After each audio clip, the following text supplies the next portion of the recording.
Bonjour et bienvenue à cette nouvelle capsule numéro 6. Bienvenue à tous. Mon nom est Joël Nadon, j'espère que vous allez bien. Que Dieu vous bénisse dans le précieux nom de Jésus-Christ. Pour ceux qui connaissent les prophéties qui vont se dérouler pendant les 7 ans de tribulation, il est tout à fait normal de penser que cette période est proche. Je vais, durant les prochaines minutes, faire une rétrospective des événements qui sont survenus durant les 7 dernières années qui, selon moi, et plusieurs étudiants des prophéties bibliques révèlent la proximité de l'enlèvement de l'Église l'épouse de Jésus-Christ, suivie des 7 ans de tribulation. Après coup, vous allez voir pourquoi le mois de septembre est particulier. Premièrement, les signes dans le ciel. Une tétrade, accompagnée d'une éclipse solaire en plein milieu, était un signe sans précédent de la part de Dieu, en 2014-2015. Le 30 juin 2015, l'étoile de Bethléem, qui annonçait la première venue de Jésus, réapparaissait dans les cieux. Les 2 premiers versets d'Apocalypse 12 et le grand signe dans le ciel se réalisaient le 23 septembre 2017 à la fête des trompettes. De 2017 à 2018, en partant du 23 septembre 2017, plus 4 ans, on arrive à 2021-2022, qui est la présente Shemitah. Luc 13 et la parabole du figuier coupé au bout de 4 ans auraient-elles un lien avec la manifestation d'Apocalypse 12 et la femme enceinte qui représente la nation d'Israël? L'année 2020 a été pour moi et pour beaucoup d'entre vous une confirmation que Jésus allait bientôt venir nous chercher, parce que l'on pouvait clairement voir la bête du livre de l'Apocalypse se manifester à travers les rois et les princes du psaume 2. Les Nations unies, par l'entremise de l'Organisation mondiale de la santé, s'affichaient comme étant la 4e et dernière bête du livre de Daniel. Cette prise de pouvoir mondiale avait été enclenchée par un virus appelé Corona, qui en latin veut dire couronne. Même si les 7 ans n'ont pas débuté, il est quand même spécial que l'on puisse faire un lien avec Apocalypse 6.2 qui mentionne que le premier chevalier partit en vainqueur et pour vaincre après avoir reçu une couronne. Selon un des nombreux courriels d'Anthony Fauci, ce virus aurait été fabriqué en laboratoire. C'est quand même intéressant, non? En juin 2020, le Forum économique mondial affirmait qu'il ferait une grande réinitialisation, The Great Reset, qui impliquerait le contrôle total sur chaque individu, tel que décrit au 13e chapitre d'Apocalypse. Ensuite, Apocalypse 18-23 débutait alors que toutes les nations ont été séduites par tes enchantements. Les 7 ans de tribulation sont plus près que jamais, et voici 5 points qu'ils confirment. Le code QR annonce la future marque de la bête avec 3 cubes à 6 côtés chaque, alors que les personnes avec une grande influence affichent leur allégeance à Satan et le futur Antéchrist avec le signe de la main. On nous annonce que l'argent liquide n'existera plus et sera remplacé par le numérique, alors que les Chinois font la majorité de leurs transactions soit avec leur cellulaire, leur visage ou leurs mains. Une inflation mondiale est en cours et pourrait atteindre bientôt des niveaux sans précédent, tels que mentionnés dans Apocalypse 6, versets 5 et 6. Une famine mondiale nous a été annoncée comme étant à l'horizon et Emmanuel Macron a annoncé que l'abondance est chose du passé. Ce qui est spécial est que l'année de la Shemitah de 2014-2015 a vu la naissance de 2 vaches avec le chiffre 7 sur leur tête, faisant écho au rêve de Pharaon, avertissant d'une famine commençant après 7 ans d'abondance.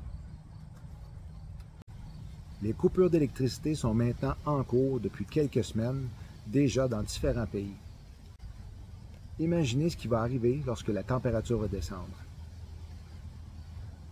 Les Écritures associent l'enlèvement à la récolte du blé. Le nom Elul provient du mot acadien ulolo, qui signifie récolte. À la fin de l'été, avant la fête des tabernacles, le blé transformé est rassemblé dans la grange. Le mois d'Elul est le 6e mois de l'année biblique. Il a débuté le 28 août et se terminera le 25 septembre cette année. Elul est le mois de la mariée. Le thème de la mariée dérive du fait que le nom Elul est un acronyme pour la phrase hébraïque traduite « Je suis à mon bien-aimé et mon bien-aimé est à moi » dans le Cantique des Cantiques. Traditionnellement, le premier jour d'Elul marque le début d'une période de repentance de 40 jours avant l'arrivée du jour du jugement. Dans le cadre de cette tradition, tous les jours du mois d'Elul, à l'exception du sabbat, une trompette retentit. C'est pourquoi, chaque jour pendant le mois d'Elul, une trompette est sonnée comme une alerte que le jour du jugement est proche et approche à grands pas. Le mois d'Elul est historiquement associé à des crashs financiers aux proportions bibliques. La tradition veut qu'Elul soit le mois au cours duquel le roi est sur le terrain. À cette époque, on dit que le roi est le plus accessible, recevant quiconque souhaite le rencontrer avec un visage souriant et un visage radieux. Le mariage de la païenne Ruth avec le rédempteur juif Boaz est une image de l'enlèvement. Alors que Ruth et Boaz étaient fiancés autour de la Pentecôte, les Écritures rapportent que Ruth a continué à vivre avec sa belle-mère jusqu'à la fin de la récolte du blé. Certaines traductions précisent jusqu'à ce que toute l'orge et le blé soient déposés dans les granges. Dans le Cantique des Cantiques, les raisins tendres sont le dernier signe agricole mentionné avant que la servante païenne ne soit enlevée par son bien-aimé. C'est la voix de mon bien-aimé, le voici. Car voici l'hiver est passé, la pluie a cessé. Elle s'en est allée. Les fleurs paraissent sur la terre, le temps de chanter est arrivé. Et la voix de la tourterelle se fait entendre dans nos campagnes. Le figuier embaume ses fruits, et les vignes en fleurs exhalent leur parfum. Lève-toi, mon ami, ma belle, et viens. Les vignes fleurissent au début de l'été et produisent des raisins d'août à octobre. Les figues représentent les Juifs dans les Écritures. De plus, on dit que les figues qui mûrissent tôt sont très bonnes ou souhaitables et sont donc rapidement arrachées ou disparaissent. Les figues qui mûrissent tard ou qui sont trop mûres font face à une secousse ou à un jugement. Le 11 septembre 1990, George Bush père déclarait l'arrivée d'un nouvel ordre mondial. Le 11 septembre 2001, les tours jumelles étaient littéralement pulvérisées à l'aide de la technologie HAARP. George W. Bush lisait le psaume 23 la même journée que le drame était survenu. Barack Hussein Obama choisissait pour sa part de lire le psaume 46 le 11 septembre 2001. Joe Biden est présentement à la tête des États-Unis d'Amérique, alias Babylone la Grande. Il est le 46e président d'histoire du pays. Curieusement, l'être humain possède 46 chromosomes répartis en 23 paires, alors que les tours avaient la même forme que deux marqueurs d'ADN lambda. Aviez-vous remarqué que le One World Trade Center ressemble à une seringue?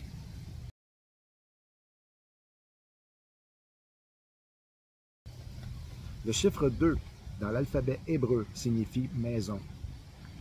2 plus 2 plus 2 égale 6, le chiffre de l'homme. 2021-2022 équivaut à 7 plus 7 plus 7 et 11 plus 11. Le chiffre 22 est associé à la dernière lettre de l'alphabet hébreu. Il signifie signe ou marque, tandis qu'avec l'alphabet phénicien, il veut dire marque, ici ou maintenant. Les tours jumelles côte à côte projetaient le chiffre 11. Les tours avaient 110 étages. Laissez tomber le 0 et vous obtenez 11. 11 dans la Bible est associé au désordre, au chaos et au jugement. Le 11 septembre est le 254e jour de l'année. 2022 est le 21e anniversaire du 11 septembre 2001. Comme la Lune, l'Église brille d'une lumière réfléchie. Elle est plus grande qu'elle n'en a l'air. Elle est la lumière moindre pour gouverner la nuit. Elle affecte le monde grandement, mais silencieusement, à différentes phases, et parfois à ses éclipses. La Lune brille avec la lumière réfléchie. Elle n'a pas de lumière en soi. Elle brille avec la lumière réfléchie du Soleil. Son rôle essentiel est de présider à la nuit et de mesurer le temps. La prochaine pleine lune sera le 10 septembre. On l'appelle la lune des moissons.